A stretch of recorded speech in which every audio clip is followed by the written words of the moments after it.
And I had no idea that being a woman of God and God speaking to you about who your husband or who your wife is, and I had no idea that being obedient to what God has shown you and God has consistently told you. I had no idea that being obedient to God and keeping yourself celibate and keeping yourself sacred for the person that God has ordained you to be with, for the person that God has shown that is your person. I had no idea that that type of obedience and that type of loyalty was considered desperate. I had no idea that was considered desperate.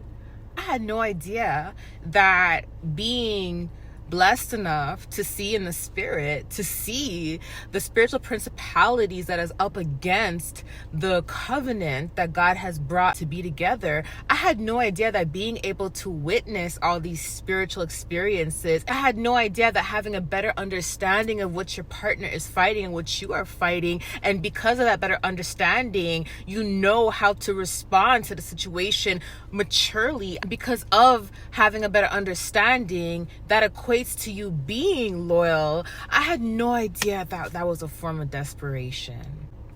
I guess us being obedient to God is desperate, right? You know what's desperate? A woman putting her period in a man's food. You know what's desperate? A woman that has to do graveyard rituals, that has to do spells to keep a man. You know what's desperate? A man or woman that has to use spells to attack the person that that man or that woman is supposed to be with. That's what's desperate.